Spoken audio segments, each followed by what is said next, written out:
Hi, Ira. He's going to introduce you. What? Steve is going to introduce you. Okay. He will be here. He's here. I'm here. Would you like to do that? No. All right. Yes. Terrific. I'm going to use it with attribution Saturday morning. All right. Okay. Thank you. May I? Sure. All right.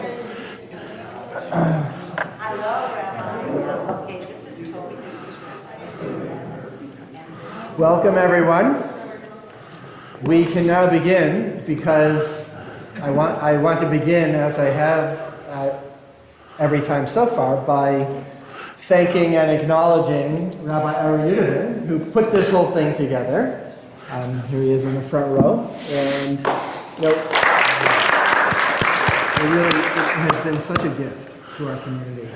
A series of really educated, well-spoken, thoughtful teachers from our community, on different angles, different aspects of what's going on in Israel right now.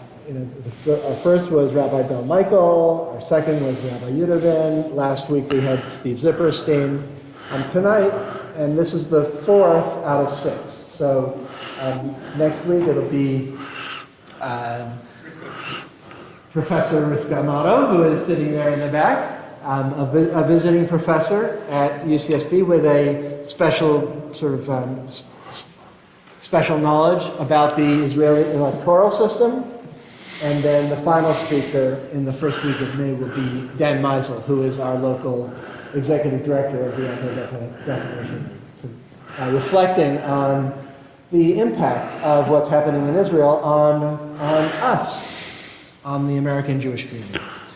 So tonight we have our speaker, Professor Richard Hecht, who has been for many, many, many years, was, and in many ways still is, the leader of Jewish studies at UCSB.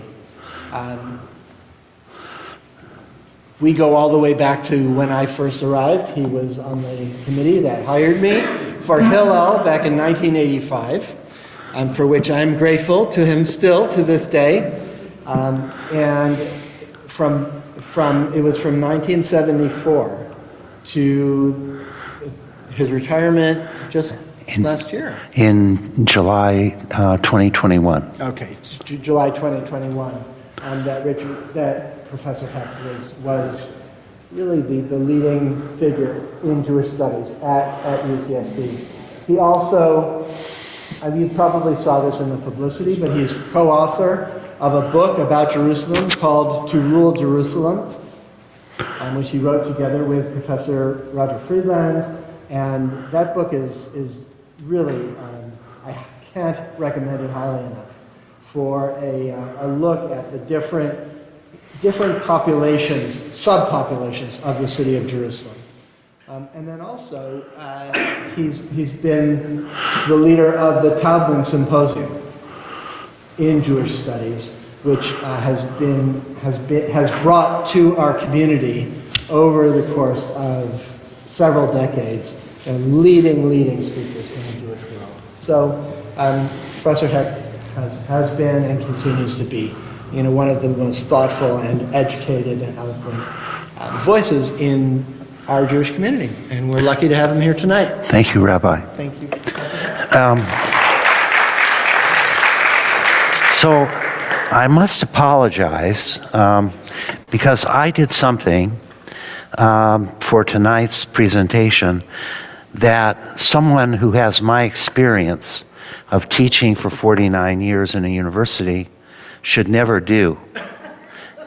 It's an error that much less experienced people might do. Namely, I got very excited about trying to figure out the forces that are behind Netanyahu and this crisis.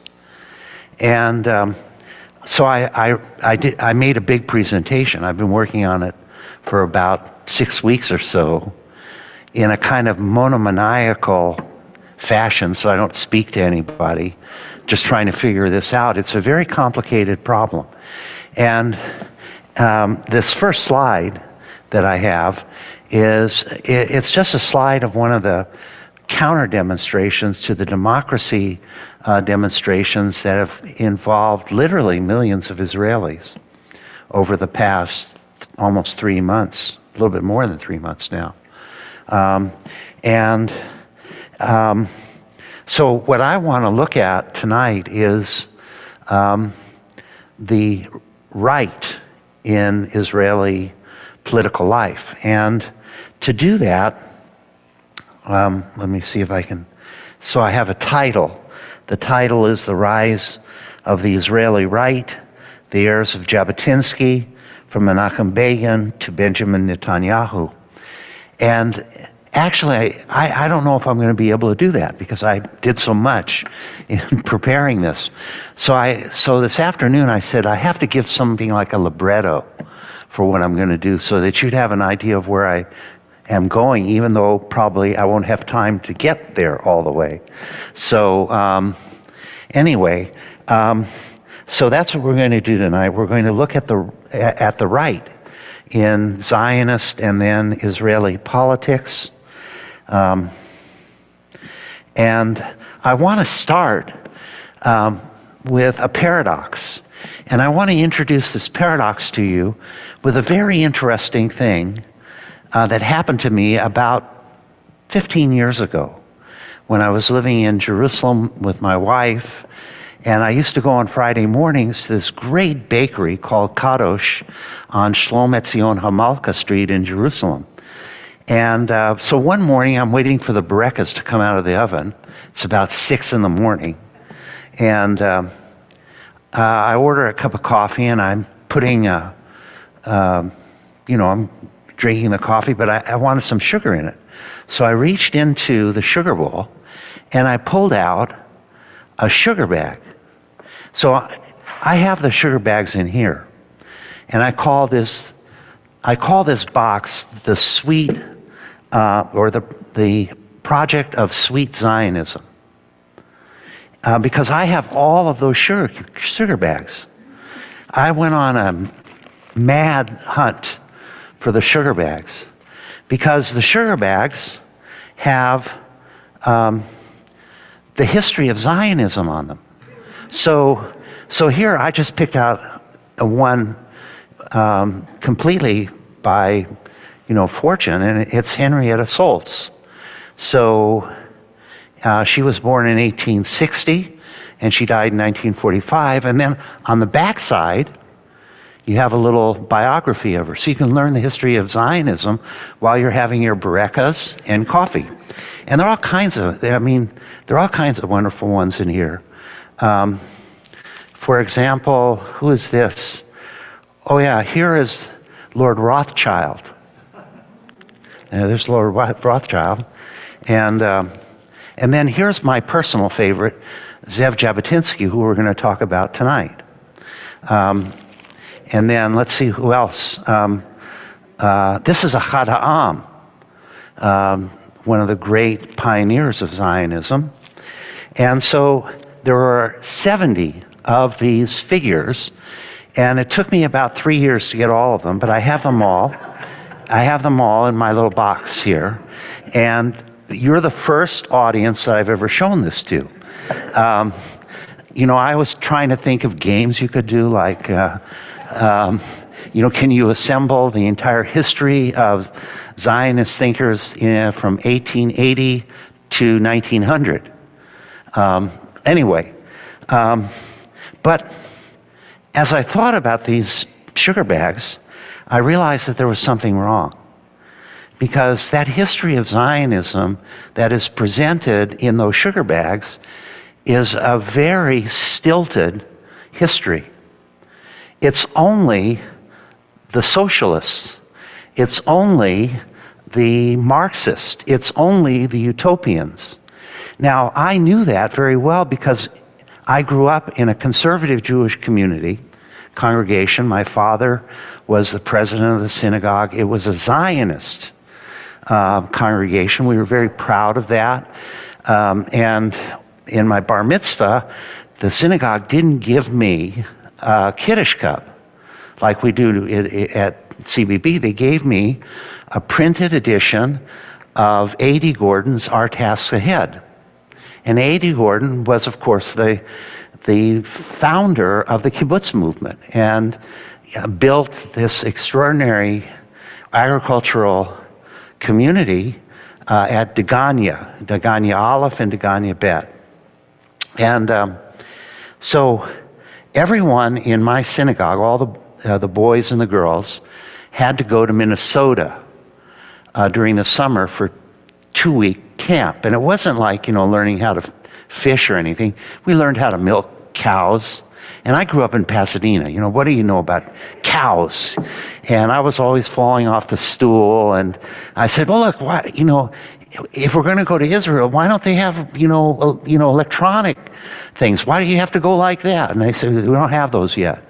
So I grew up in a Zionist community, and I believed that Zionism was essentially a socialist, Marxist, utopian, left political and social movement.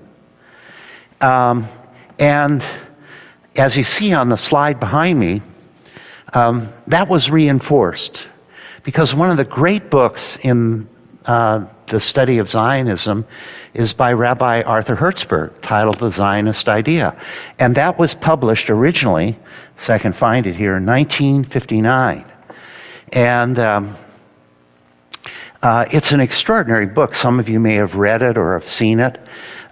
He presents major texts in the Zionist movement, from the so-called proto-Zionists all the way. The last reading selection, I believe, is from Jabotinski. And it was his testimony before one of the commissions debating Jewish immigration to Palestine. So if you look at that book, you'd say, well, Zionism is just a big debate between Ahad Ha'am and Herzl. That's all it is. Because what Arthur Hertzberg does in that volume is plug everyone into this paradigm of you're either Herzl or you're Ahad Ha'am. You're kind of a bourgeois, middle-class guy who wants to find a solution to the Jewish question, or you're a socialist, utopian kind of figure. Now, there is an attempted revision of Hertzberg, and as you see here, Hertzberg continued to be published until 2014. So that's a huge print run. And I remember when he was here several years ago before he died, I had this opportunity to say, I used 2 of your books in my classes. You've got to keep them in print. And so he said, I will. So I have a small portion in him keeping this book in print. But obviously, other people saw the problem that I saw, or the paradox that I saw. And so you have Gil Troy, who has produced this volume entitled The Zionist Ideas. And the way that they structure the history of Zionism is much broader than what Hertzberg did. And they try to encompass many more perspectives than what was present in Hertzberg. But I grew up with Hertzberg. And I remember teaching from Hertzberg in a couple of classes that I had. I remember I regularly used his introduction. It's a 100-page introduction in that book, which I still think is one of the great studies of what Zionism was about, and especially the conflict between modern politics and messianism in the Jewish tradition, and how that's worked out. So, but I still have a paradox, and the paradox hit me in the year 1977. I'll come to that and why that year is so important. But here is my libretto for us, because I know I'm not going to be able to get through all of this, right? So we're going to talk first about Zev Jabotinsky, and then I want to raise with you a question that has been implicit or explicit in Rabbi Michael's presentation, Ira's presentation, and Steve's presentation. And that is, why is Prime Minister Netanyahu's coalition the most extreme? That's what everyone writes about it. Why is it most extreme? Then I'd like to look at how the right in Israeli politics came to power. And then we'll look at what I call parliamentary rejectionists. And I'll tell you why I call them the parliamentary rejectionists in a moment. And then we'll look at, hopefully, the non-parliamentary rejectionists, namely the Kahanas, the people who are followers of Meir Kahana, then the settlers, and not all the settlers, but the ideological core of the settlement movement in places like Kiryat Arba, Hebron, Ephrata, Ophrah, many, many other settlements. And I want to look at the Temple Mount activists, as I call them. And then there's a new word, it's relatively new, it's about 20 years old. It's the term Hardalim. And that is a term that comes from two Hebrew words, Haredi and Leumi, national ultra-Orthodox people. Now, ultra-Orthodoxy is either non-Zionist all the way over to aggressive anti-Zionism. So if you say, oh, these are national ultra-Orthodox people, what does that mean? We'll talk about that. And then finally, the new generation of people in the settlement movement who are called the Hilltop Youth. Now I realize I may not get through all this, but I'll say at least one or two sentences about each of these. You just have to be patient, and then we'll have some time for discussion also. So here is Jabotinsky. I don't want to step on this. It's a yad, right? So here is one of the most famous photographs of Jabotinsky. You find this photograph in everyone who is a Likudnik. They all trace their origin back to Zev Jabotinsky, who was born in 1880 in the city in Ukraine that my family comes from, and kind of where Rabbi Cohen's family comes from, Odessa, right? Nearby. Did I say nearby? Near. Near. Of course, there's a new biography at the end. That's been published about 5 years ago by Hillel Halkin, entitled Jabotinsky in the Jewish Lives series from, I think, Yale University Press. And the last chapter is a conversation between Halkin and Zev Jabotinsky about, do you recognize these guys who say they're your real heirs? We're the real Jabotinsky people of the 21st century. So let me just say a couple of sentences about Jabotinsky. He was so much of a Jewish intellectual. He was a journalist. He was a writer. He was a poet, a playwright, an intellectual, an orator, an activist, and a politician. And he was a very serious writer. Nabokov's father said that if he hadn't gone into Jewish politics, he would have been one of the greatest Russian writers of the 20th century. But he went into politics. And of course, Odessa was a major intellectual center for Jews in the 19th century. It was the only city that Jews were allowed to live in outside the Pale of Settlement in Russia. And so he was exposed to all kinds of cosmopolitan ideas that were flowing through Russian intellectual circles. And he understood himself as first and foremost an intellectual. For example, most people going to Palestine went through Odessa. So he lived right around the corner from one of the main offices that people from Eastern Europe used to find passage to Palestine. So he was familiar with Zionism. And this is very interesting. I'm not sure whether I've seen a discussion of it, but I've been thinking a lot about it. He chose a career in journalism, and he started writing for newspapers when he was, I think, 17 years old.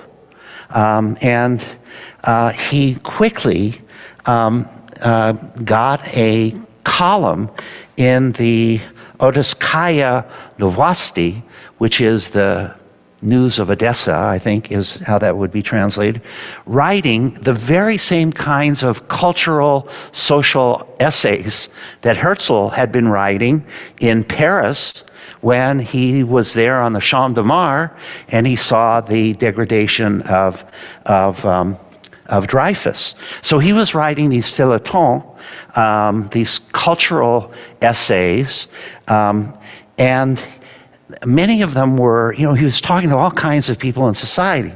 And so by 1901, he came to the conclusion that the Jews of Russia were exposed to enormous political aggression.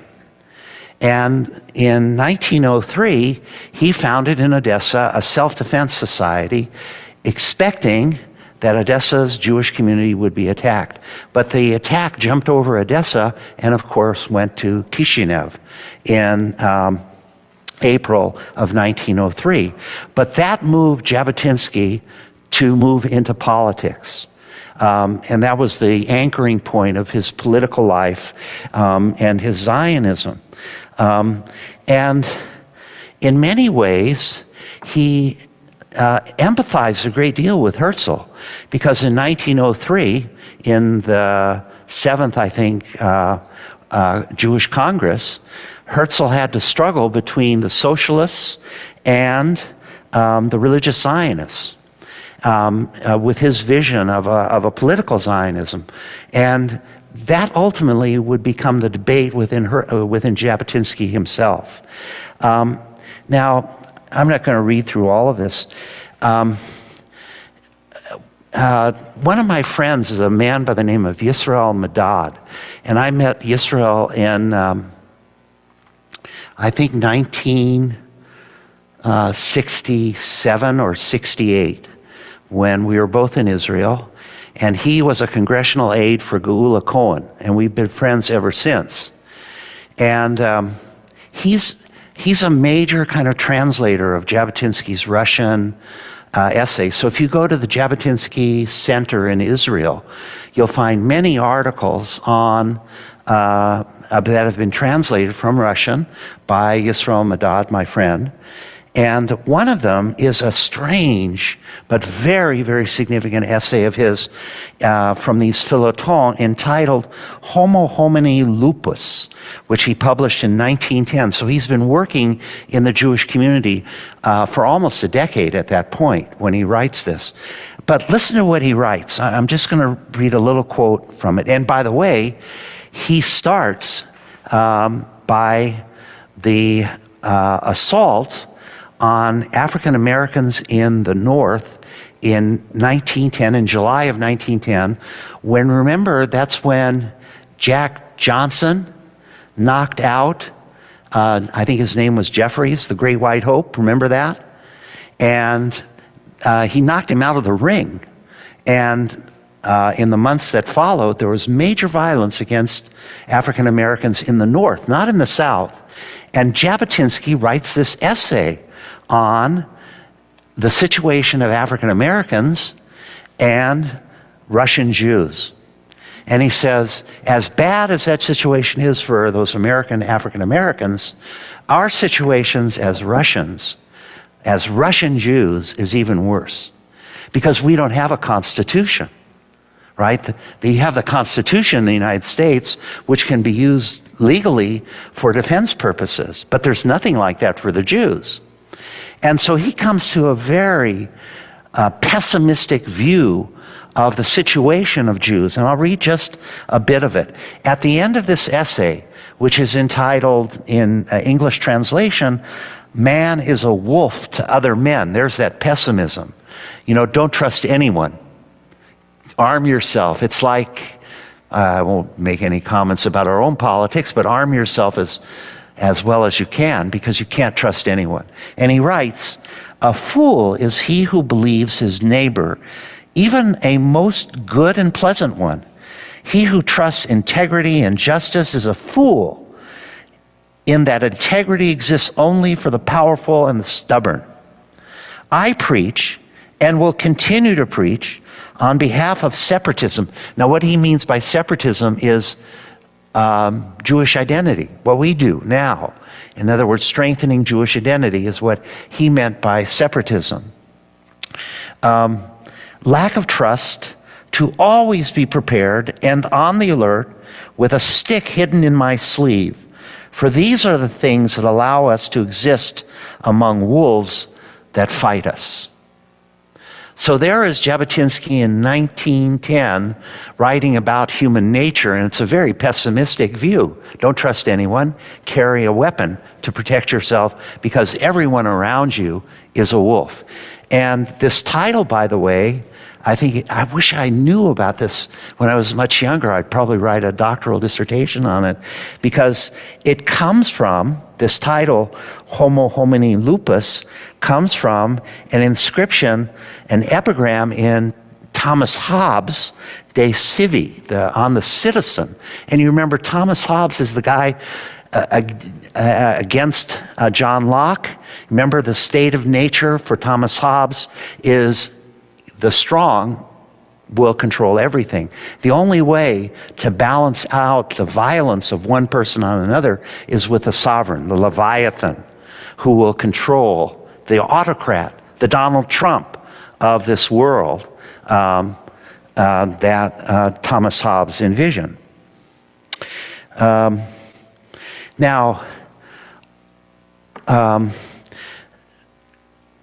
And I debated this. Steve and I had a conversation. Should I bring to your attention the Iron Wall or the testimony before the Peel Commission?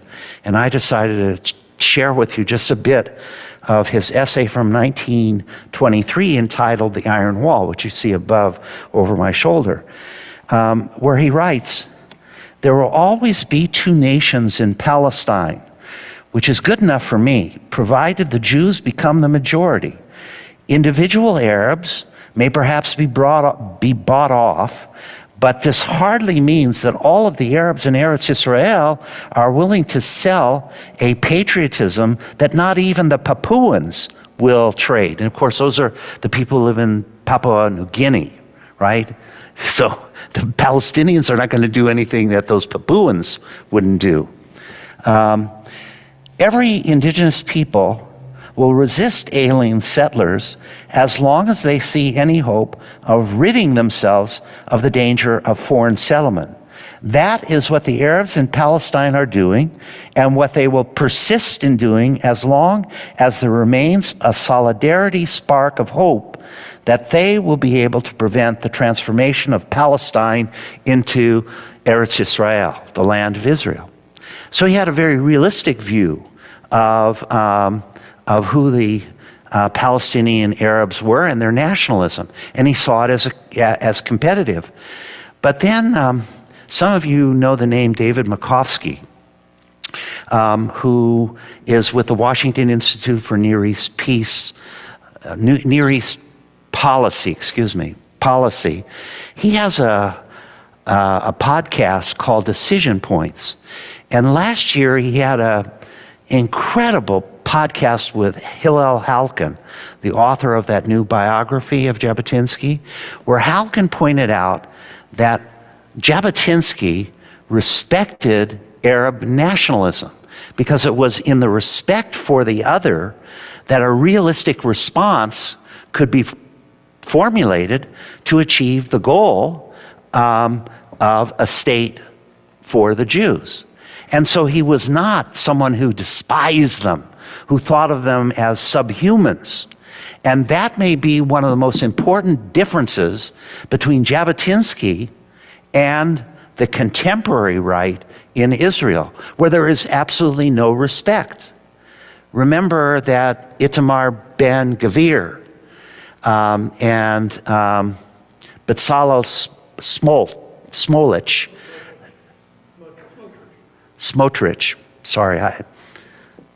thank you, Smotrich. They've said some outrageous racist things about the Palestinian people.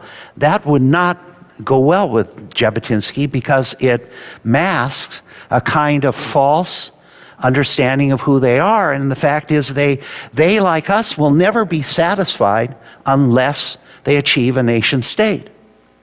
That's just how it is. Now, there are some very, very important ideas that Jabotinsky formulated and introduced into his form of Zionism. First of all, territorial maximalism. In other words, the land of Israel, in his opinion, stretches into Jordan and Iraq. So territory, Jewish land, can never be given away. Secondly, he believed in something called Zionist monism. And that meant that there is no other goal than to achieve a Jewish state. That's the only thing. Ideology, it doesn't matter. The state is the object. And all of our energies have to be focused not on ideological conflicts with one another, but the creation of the state. Thirdly, he created the Betar Youth Organization, which was founded in Riga, Latvia in 1923. And that organization trained generation after generation of people in his kind of Zionism. Fourthly, he called his Zionism revisionist Zionism. And there's a debate. What did he mean by revisionism? He meant, I want to go back to what Herzl wanted. Remember, I said earlier that he admired Herzl in the 7th Zionist Congress of 1903. He admired him. And so he wanted to go back to a real Herzlian Zionism and not all these cultural Zionism or labor Zionism. He wanted the kind of Zionism that he thought Herzl would have. So his revisionism and ultimately the new Zionist organization that he created, not the World Zionist Organization, but the new Zionist organization, would focus on this revisionism. And then finally, power and self-defense were essential for Jabotinsky to achieve monism, Zionist monism.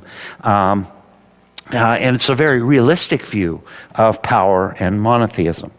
Now, with that said about Jabotinsky, everyone or many people say that, and I've heard it here by everyone who has spoken, that Netanyahu's coalition is the most extreme in the 75-year history of the state of Israel. Why is that?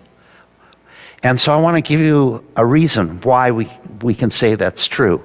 So over here on the right is the 34th Knesset, which, as you see from this little diagram below, the 34th Knesset, which was of which Netanyahu was the prime minister, went from May of 2015 to May of 2020.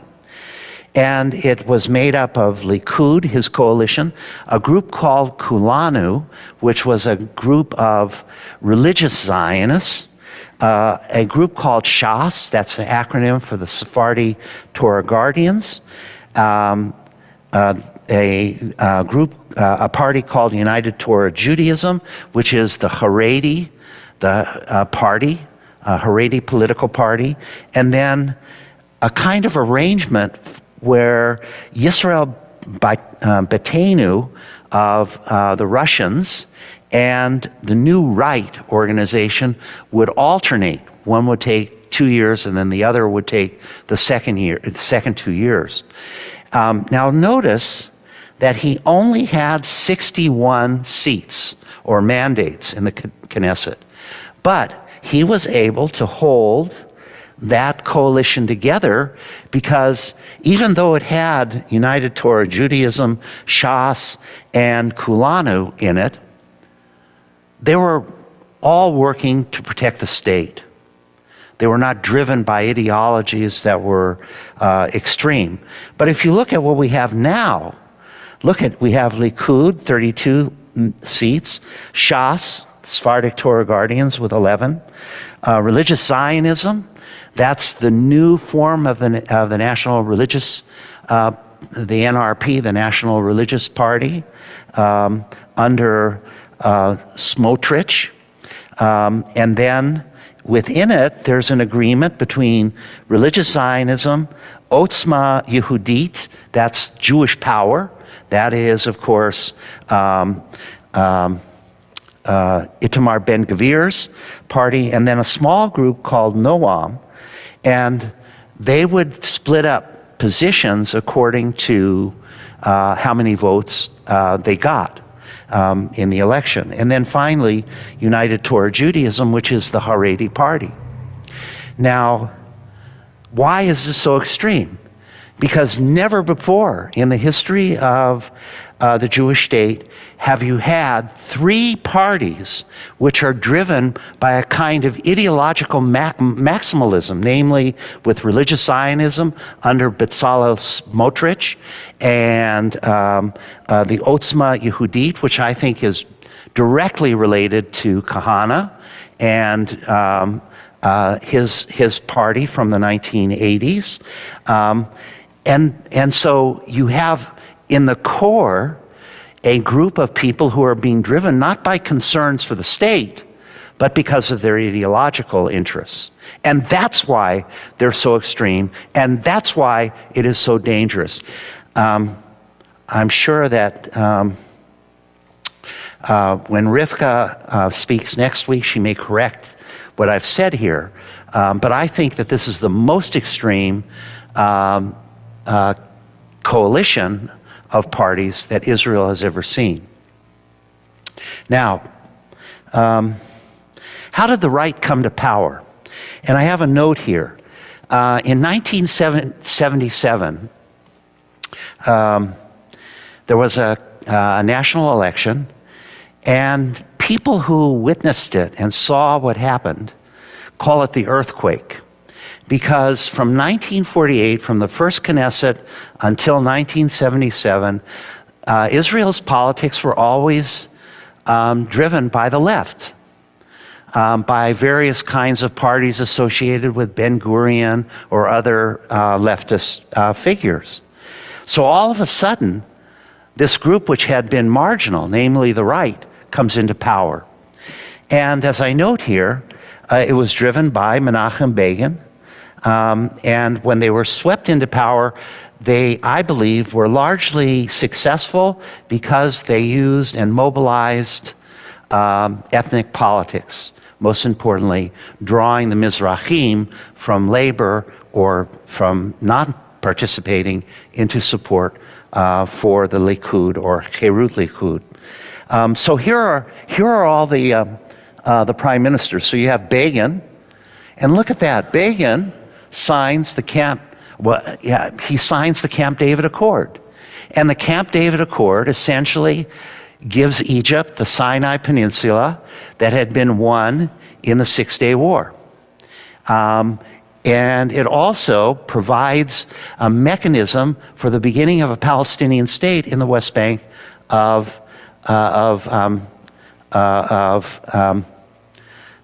Jordan. Of the West Bank.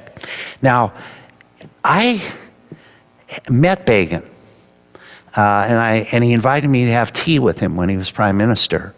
And the way I met him, I was working for the ADL in Jerusalem during the Jerusalem Book Fair, and he came by, And I had some students who I was working with from the University of California. And so we had a nice conversation. He invited me and all the students over. And so I asked him, and this was in 1983, why did he sign the Camp David Accord? You know, here's this guy who is in the tradition of Jabotinski, territorial maximalism, and he signs off saying we're preparing essentially a mechanism for there to be a second state alongside the state of Israel, a Palestinian state. And his answer as he was drinking tea was, I won't be on watch. In other words, he won't be there when it happens. But what is important, Begin was a realist, and he would do anything to protect the state. And that was a mechanism in 1977 to protect the state of Israel.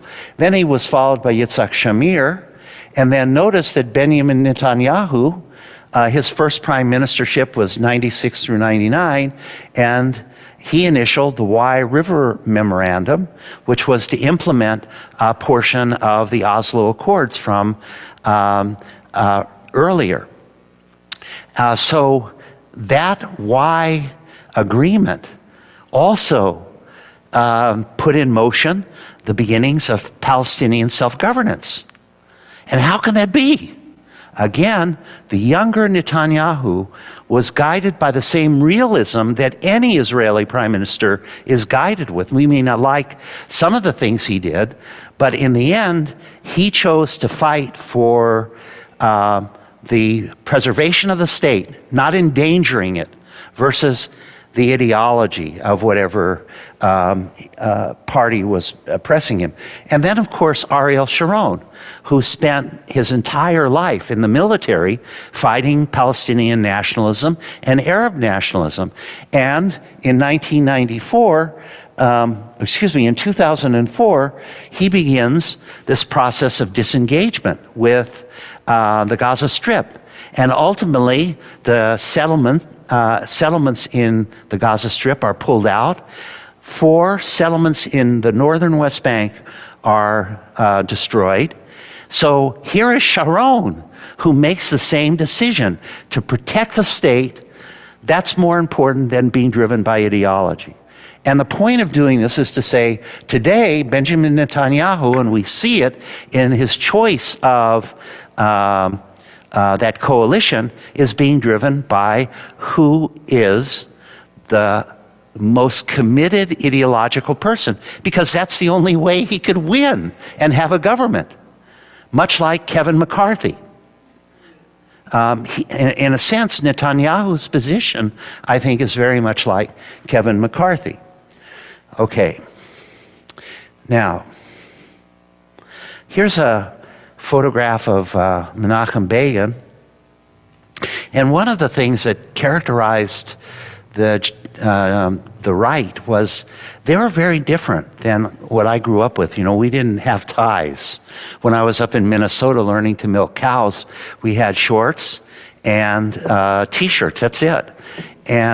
But the Jabotinski people always wore European-style suits and ties. And so here is Menachem Begin in 1950 at, of all places, and some of you may know this, the Edison Auditorium, which is on Rehov Strauss Street near Mea Shearim. And so he's speaking there, and in the back you see there's a photograph, a painting of Jabotinsky, and then the logo, the slogan of the Herut Party is Moledet v'Herut, so homeland and freedom. And you can see the territorial maximalists. And in the middle is an arm holding up a rifle right over the Jordan River. That's Jabotinsky and Menachem Begin. And Begin, of course, was the heir to Jabotinsky.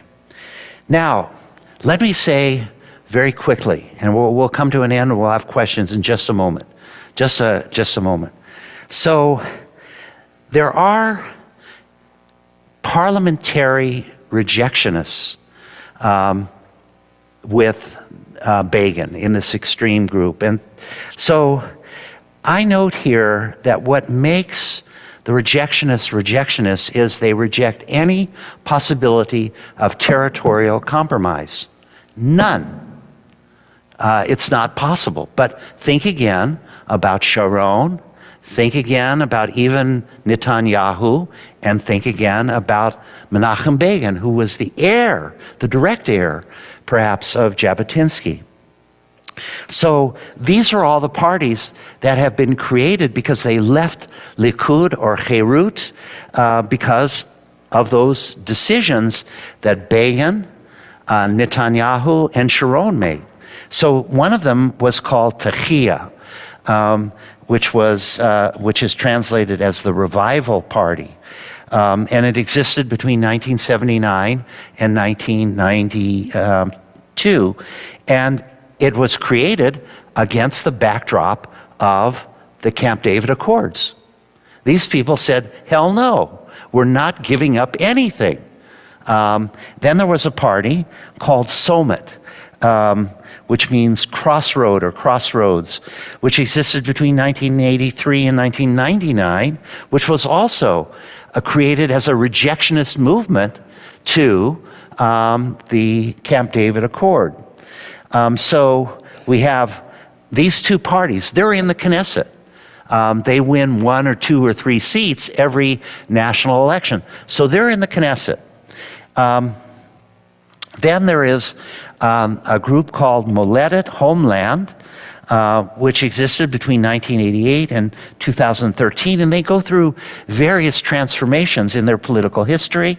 And once again, they're created as a rejection of territorial compromise with the Palestinians. And then Tekuma, which is essentially the religious Zionist party, completely revised over the National Religious Party that pre-existed before it, which is, of course, led by Bezalel Smotrich. And then finally, we have, well, not finally, I think there's one more, Otzma Yehudit, Jewish Power, which is headed by, of course, Itamar Ben-Gvir. And so there's a little bit of detail on each of these. So Otzma Yehudit, for example, is a political descendant of Meir Kahana's Koch party, which was founded in the early 1970s. They're advocating deportation of the enemies of Israel. They want to cancel the Oslo Accords. They want to extend Israeli sovereignty over the entire West Bank and the Temple Mount. And they're led by Itamar Ben-Gvir, who now very cleverly always tries to deny that I ever said things that I said in the 1990s or did in the 1990s. So now let's look at the non-parliamentary rejectionists. These are people who are not in the Knesset, but reject any kind of concessions over land with the Palestinians. And so Meir Kahana is one of the best examples that we have. And so I have a little bit of some ideas here about Kahana. He creates this Koch party. Some of you perhaps don't know that he was a quisling for the FBI during the Vietnam War. He was an informant. I shouldn't say a quisling, an informant for the FBI.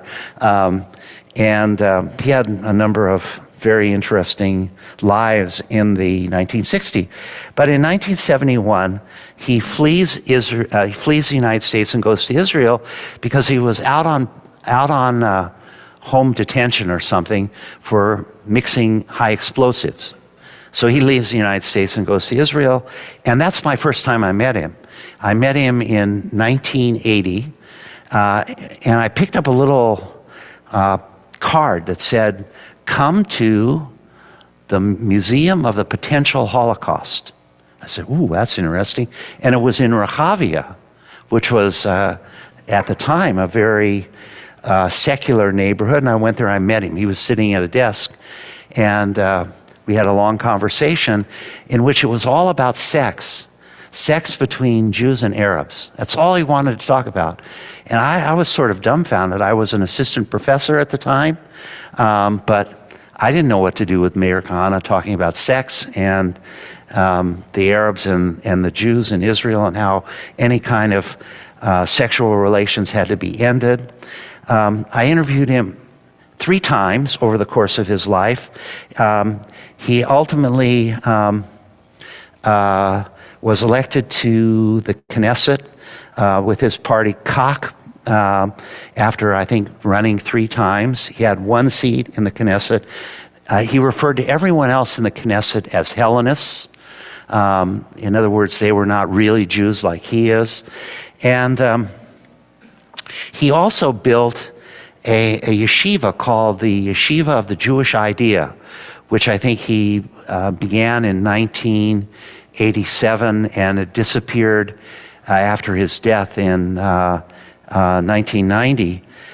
You can look up the Yeshiva of the Jewish Idea, and you have these videos of Kahane. And it's really amazing to listen and watch those videos. And in one of them, he says, Judaism is not a religion. Ooh. He sort of stopped there. He says, Judaism is a religion plus nationalism. And the religion is, in a sense, the Torah, and the nationalism is a Jewish state that is guided by Jewish law, and that produces, in his thinking, an Am Kadosh, a holy people, when nationalism is fused with religion. So he'd look at us, and he said this to Leonard Bierman in 1969 in Leo Beck Temple. He said to Leonard Bierman, "You are not a Jew," in that same formulation, because he had a synagogue.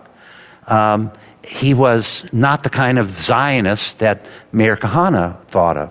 So he had disconnected religion from nationalism, which was inauthentic.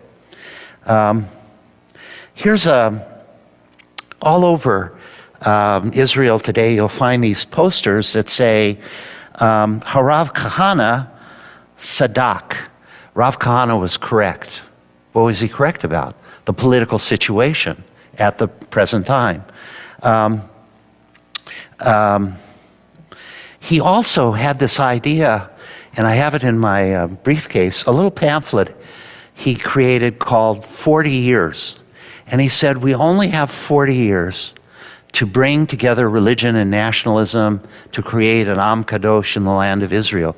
Only 40 years. So that's, when would those 40 years end? 1988. And then there would be a catastrophe. And the Jews would be swept up in this catastrophe. But if we were faithful to Torah and to Jewish to the Jewish nation, we would experience God's favor. Otherwise, we would be destroyed completely in a catastrophe that the entire world would be swept up in. And so here is a Kahane demonstration against the demonstrations in Tel Aviv. One of the great poets of the right is an individual by Uri Zvi Greenberg. He wrote a huge amount of poetry, and his poetry characterizes a kind of Jabotinski view of the world. So this is a poem entitled One Truth and Not Two, and it's only a small section of it. Rivka, Amato, and Malcolm,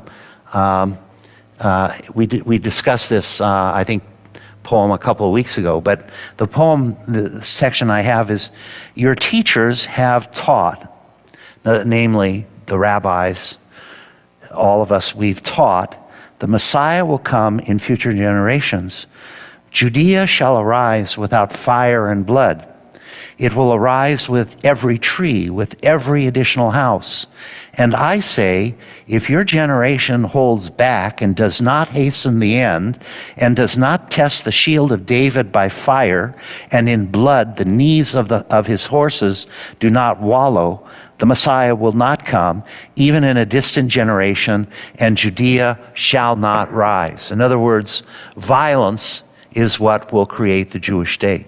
And so Uri Zvi Greenberg, who's a great, great poet, is also a poet who is writing an argument for the necessity of violence to create the Jewish state. There are other non-parliamentary rejectionists, the settlers. And there are many different kinds of settlements. There are Haredi settlements and national religious settlements or national Zionist settlements now. They have quality of life settlements. But there's a rule of thumb. The further away you get from the Green Line or from Jerusalem, the more ideological the settlements become. So Hebron, for example, or around Ramallah or Nablus, these people are really committed to a kind of ideological position.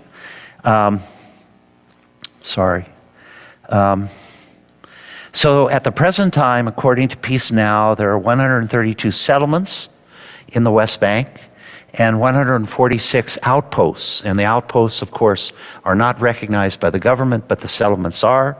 The population of people in the West Bank outside of Jerusalem, according to Peace Now, is 446,000 people. If you include Jerusalem, you have to include the 233,700 Jews who live in what used to be East Jerusalem. So we're talking about more than 500,000 people are settlers. Some, they just want a yard. Others are really ideologically committed. A rabbi pointed out, I wrote a book with a colleague. It was a 25-year ethnographic study of the city of Jerusalem, and we interviewed from 1983 until 1996, 750 people, many of them 2 or 3 times. And one of the places we interviewed was in one of these settlements called Ophrah, which is near Ramallah, and it's actually to the east of Ramallah. This is what it looked like when we first visited. This is the post office. And you can see there are very few buildings around it, homes around it. This was one of the most influential members of the settlement movement. His name was Yisrael Har-El. He was the director of the Council of Settlements in the West Bank and Gaza and the Sinai. And he's telling us about what he envisions. And here is what Ophrah looks like today in 2015 when they had their 40th anniversary. And there are now 740 families living in that settlement. And that's about, I would imagine, maybe 3,000, maybe 3,500 people among those families. And he's aged like all of us have, but he's still very, very intellectually profound. He writes occasionally for Haaretz. Let's see, what else I have here? That's Ophrah. This is the populations of Jerusalem. We don't have to deal with that. But we do have to deal with the enormous amount of settler violence that has been taking place in the West Bank. It's not just the last few years. It goes back a long time.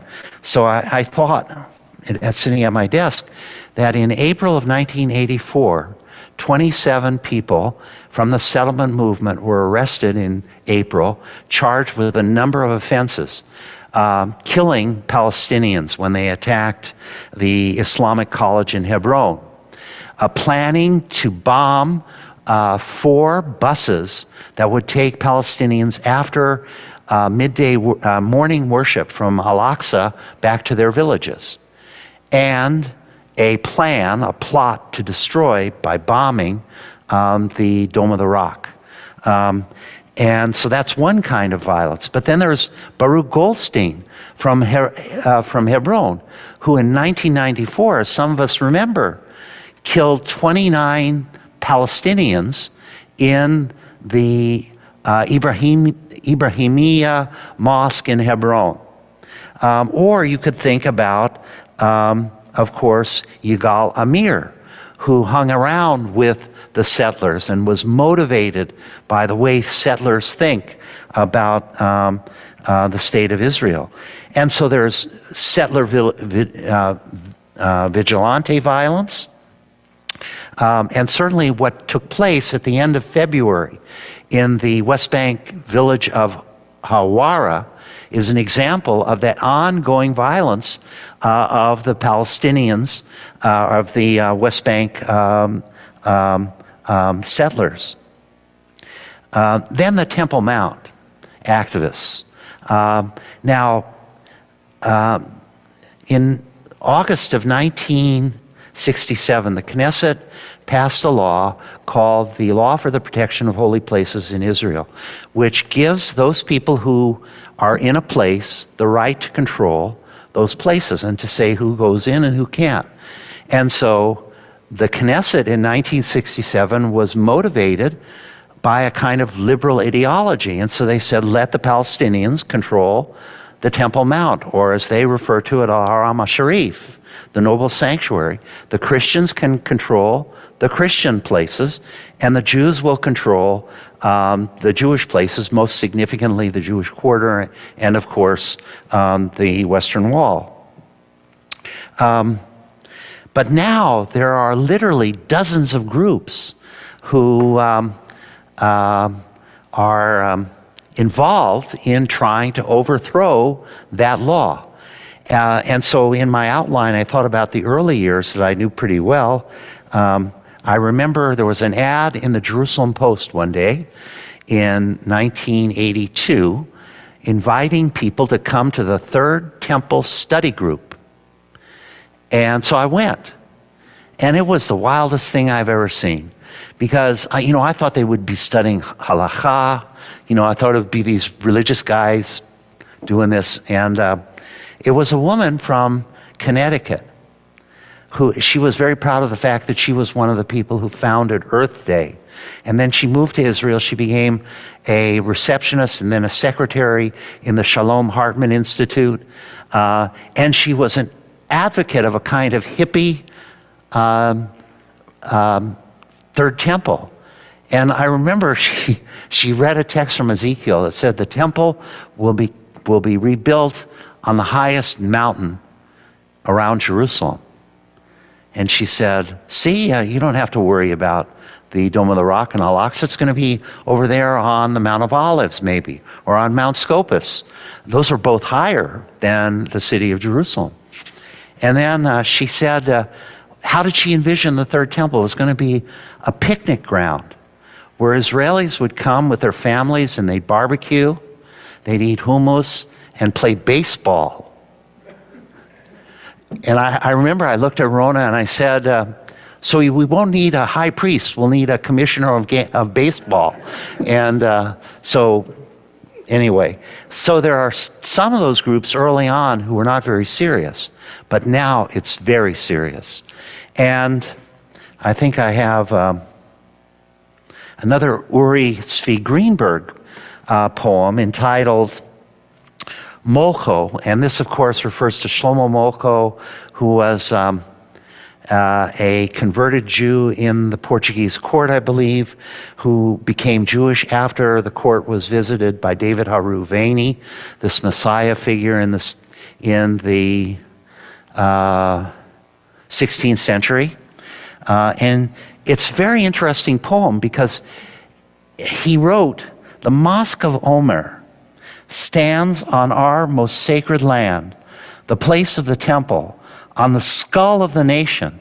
Your head is gone, your head has been splattered, a mosque has been attached to your neck, a house of splendor for Muslims, like a gravestone on a costly torso soaking up blood underneath. In other words, what Uri Greenberg understands is we can't be a Jewish nation without the temple. That is the place, of course, that David and Solomon and the kings of Israel created as our political and religious center. So if the Muslims are there, how can we be a Jewish nation when our center is occupied by a profaning other? And here's an example of what is going on today. There are tourists going up to the Temple Mount and religious people. So here's one example of tourists going. But there are now many Christian tourist groups who go up because they understand if the Jews rebuild the temple, that is going to be something that will trigger the second coming of Christ. And so it's an idea that emerged in evangelical Christianity in the 1920s and has persisted in evangelical Christianity until the present. And what is very interesting, look at the people here in this group. Look at this guy who's kind of in the middle with a black hat on. He doesn't look like these modern Orthodox settler types who are surrounding them. And what is taking place within this arena of forces is, as I said earlier, Haredi Jews who are becoming nationalized. And so Roger Friedland and I, when we were working together in 1994, went to a demonstration against Rabin. And we saw dozens of Haredi Jews who were carrying placards that showed Rabin in a keffiyeh, just like Arafat used to wear. And so this process of nationalizing the Haredim is an important factor. They're not going to Gantz or anyone else. They're going to the nationalists. And here's another Haredi Jew speaking to a border policeman on the Temple Mount. And then lastly, the Hilltop Youth. This is the third generation of people in the settlement movement. These are the kids, and they're saying their parents have been exhausted. They're no longer idealists like we need to be to redeem the land of Israel. And many people believe that they are among those people who carry out this kind of vigilante violence in the West Bank. So I'll stop here. I'm sorry I went over, Ira, Rabbi. But I did put some resources up so that if you're interested in learning more about these various political elements, here is a bibliography of sorts. Any questions?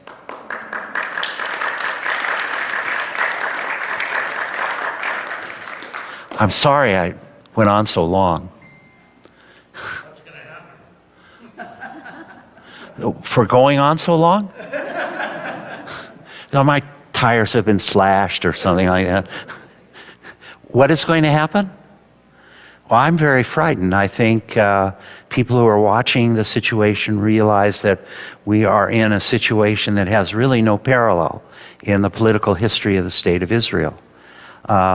And it seems that every day the agenda of Benjamin Netanyahu is being advanced. So, for example, there was a very interesting article 2 weeks ago in Haaretz about an exhibit of the life, a photographic exhibit of the life of Yitzhak Rabin, which failed to show the handshake in the garden and the Oslo Agreement. So that was completely excerpted. And nothing about his effort to find a solution, a peaceful solution to the conflict. So the kind of worldview that Netanyahu and those people in his coalition and people that he's chosen for his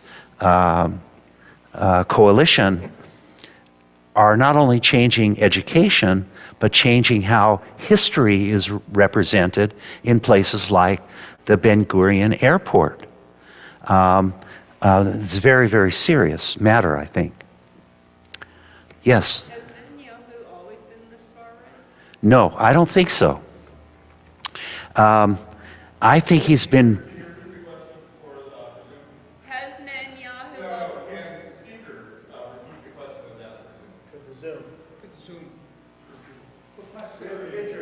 Richard, you need to repeat the question. Oh, The people on Zoom can hear. I'll repeat the question. Has Netanyahu always been this extreme? I don't think he has been, but I think that would be debated by some people. But I think that what we see now, because he was not able to form a coalition without going to the wildest people that you can imagine. And of course, every government gets to select ministers. And if you look at the ministers that are in Netanyahu's government, it's just absolutely bizarre. Where is the defense minister? That has always been a very significant position. It's now called, I think, the national security minister, and that, of course, is Ben-Gvir. And then one of the people that Roger and I interviewed many, many times is a man by the name of Menachem Begin in the United Torah Judaism group. Menachem Begin comes from a family of Porishes in the city of Jerusalem. And he was an Agudat Yisrael person, a kind of non-Zionist. Now he is the minister for relations with Jerusalem and tradition. There was always an interministerial person handling the interface between Jerusalem and the national government, but not a minister. And what does it mean, tradition? What is that? We're going to all sing, tradition in the streets of the city of Jerusalem? No, it means that Jerusalem will become more and more extreme in its religiosity. Yes.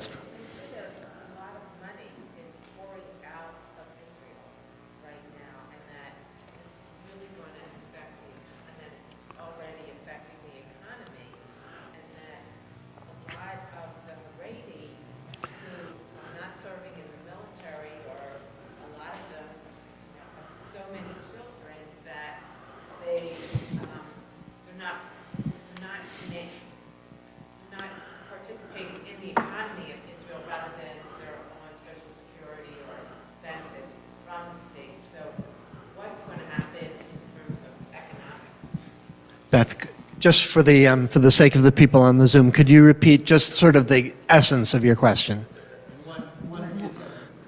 With so much money leaving out of Israel right now, economically, what's going to happen, and who's going to control it? Well, I don't know what will happen, but your question has something I can answer in it, and that is, what motivated, say, the United Torah Judaism Party to get in bed with all these other people in the coalition? It is what they need most in the Haredi community, which is housing. And so the new minister of housing and construction is someone from United Torah Judaism. So they're really in a very serious situation. They have people in their community who are virtually starving. There's a great deal of poverty in the Haredi community, real poverty. I'm not talking about, you can't buy your Adidas shoes or something like that, but people who can't eat. The kollels, which once were able to provide food for large families, can no longer do it. So they're driven to the national government.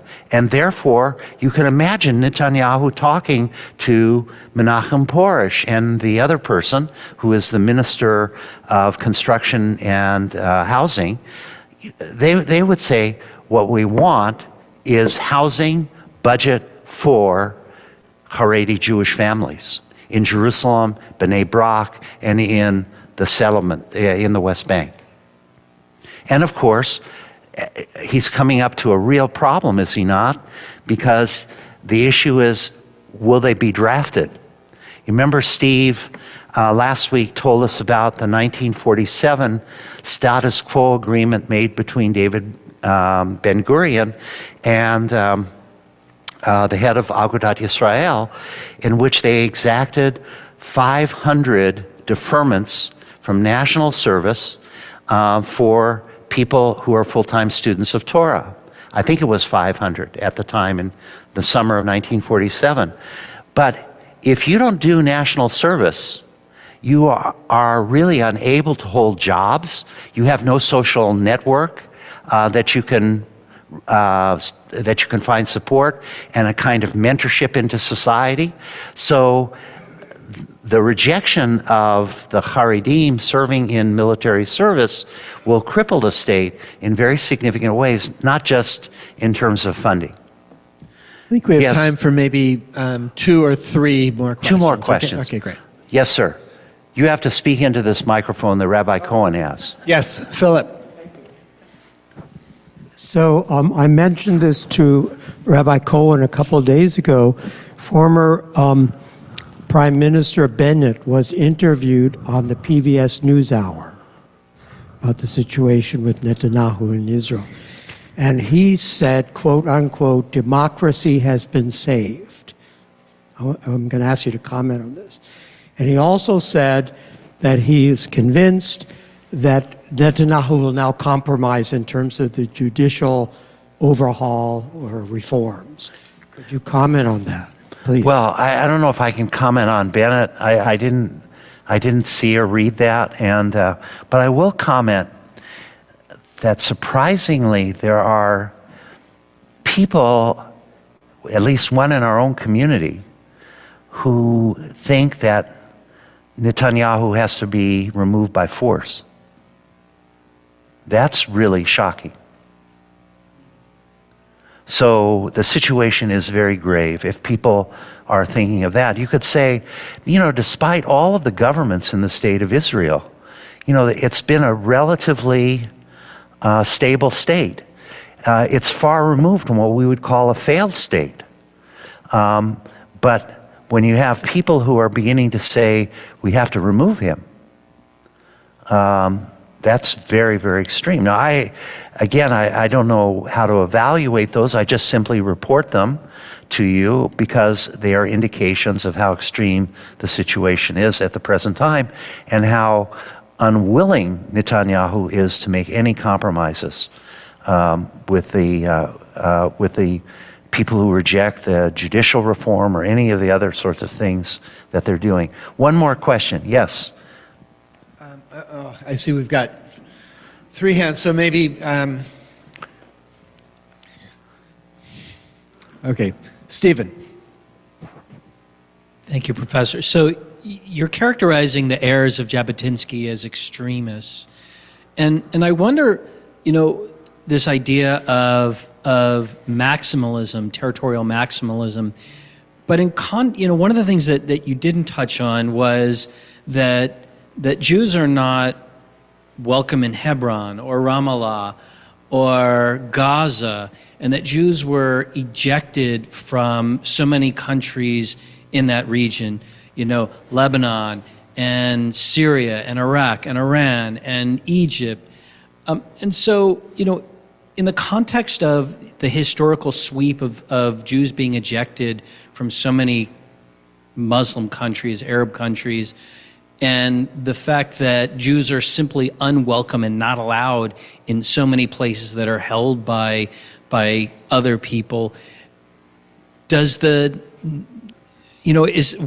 is the territorial maximalism and religious religious push really so extreme? It seems like in context of the region where they are, it's actually not extreme at all. It's normal. Well, you're a good Jabotinskiite then.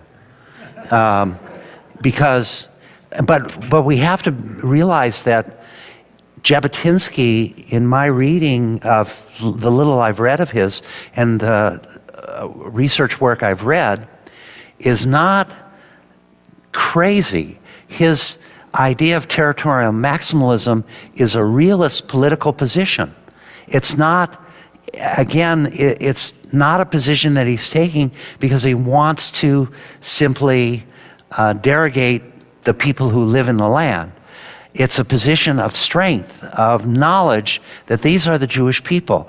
And we're in a national struggle, he thought, with the Palestinian Arabs. We have to be realistic. They're not going to change. And he would say in the 1930s, before his death, that other Zionists had misjudged the Palestinians by believing that they would ultimately make concessions to the Zionists and we would live forever in great happiness together.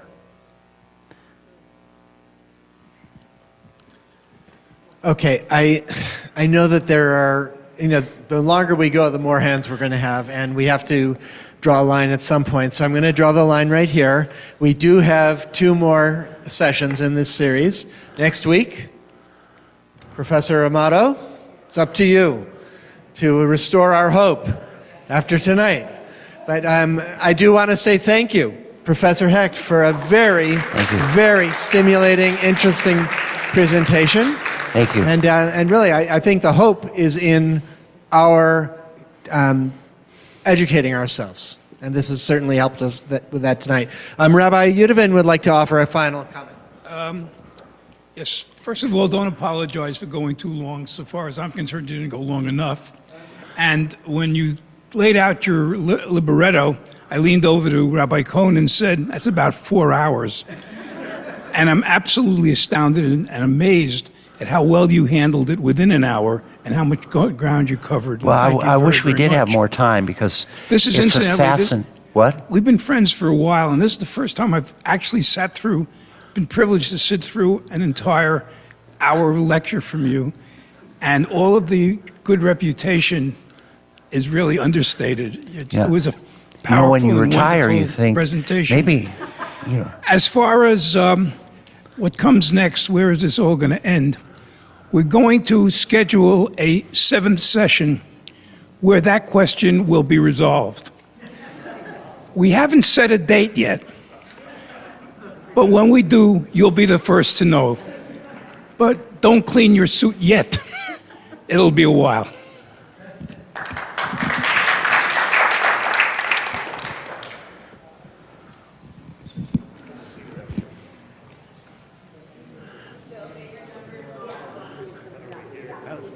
Thank you. Thank you so much. You're welcome. Really. Jabotinski moved to Israel? When? Yeah. I mean, did he make Aliyah? Who? Jabotinski? No, he visited. Odessa? When did he? He visited Palestine, I think, in 1908 was the first time, and he saw himself as an international politician. So he died in America. And what? Buried in Long Island. No, he's been reburied in Israel. Okay. So he was a politician from afar in Israel, but had that much influence on it?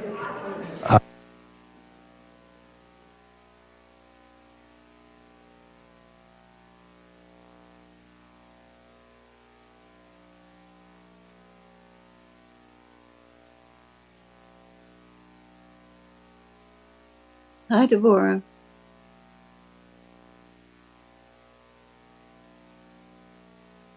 Hi, Linda. I can see Sonia too. Wasn't that lucky I reminded you? Sonia? You're black. Sonia, Thank you, Deborah. Yes, Yeah. it was wonderful. oh, And, he's such a good lecturer. My God. oh, yes, He yes. was my professor. But yes. I have no energy. I'm sitting near the computer for the last 4 hours for a Torah study, which my head, and I still have to go and take a shower and collapse. Yes. And I ate in my going today. I had a bowl of cottage cheese that I ate while he was talking. I didn't know what else to do. I was so starving. Well, it was just wonderful lecture. That was so wonderful, but it's so sad. I knew it's bad because of Netanyahu, but I didn't know that it's that bad. It's very bad, according to Richard Hecht. Well, Let me hear what you think. Ronit? Ronit left. We are there No. for the Torah study. Yeah. Yes. So we have been on the computer from 5 o'clock on. Yes. 2 hours. Yes. That's a long time. Yeah. I don't know. Ronit is Ronit, you are unmute yourself.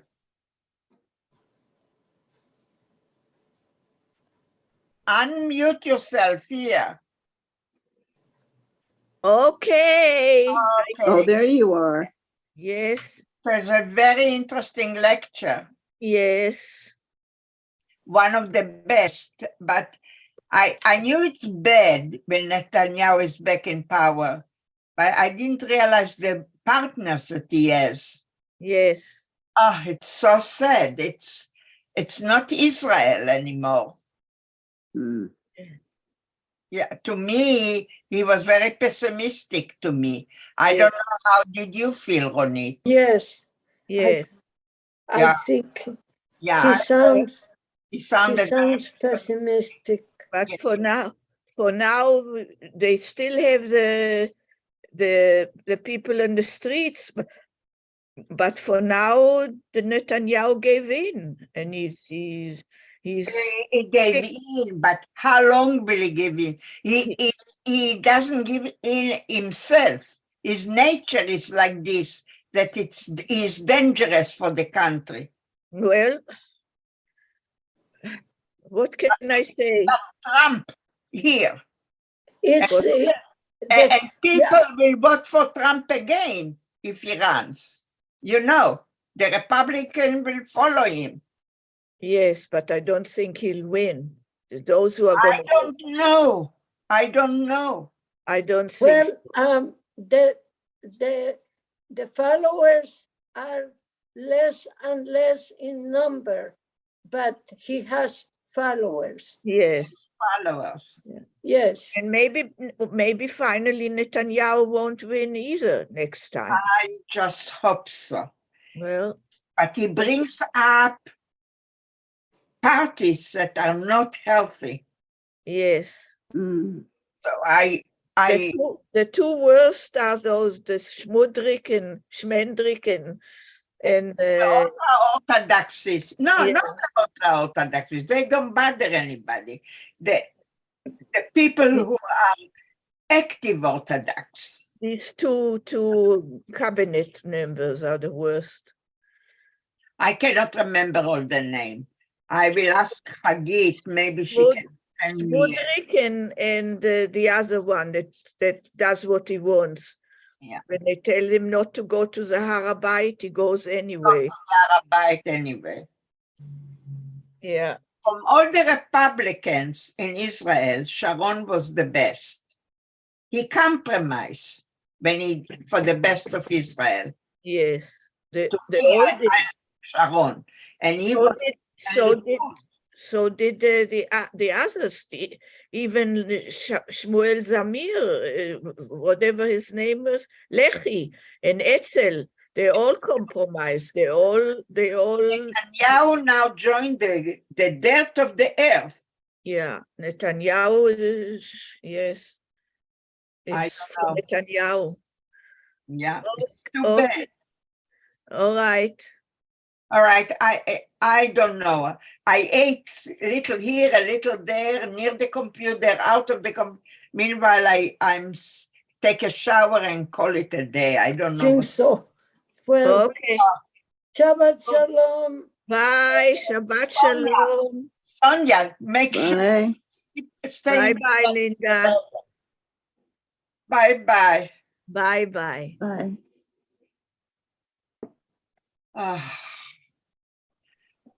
Sonia, you look very beautiful today. Oh, thank you very much. I was very happy that I could do what I did. Yeah, no, you look very good Oh, today. thank you. Thank you. I'll see you tomorrow. You looked very beautiful this morning too when you came. Oh, well, when I just broke into your house. Well, I'm glad that somebody knows how to break into my house in case of emergency. Well, Deborah, I yeah, suppose it's time for me to rent a room or something. it was a long day, and I think I'm going to call it quits too. I'm going to call it quit, yes. All right. Bye-bye. Laila, Laila Tov. Let's see, how do we go here?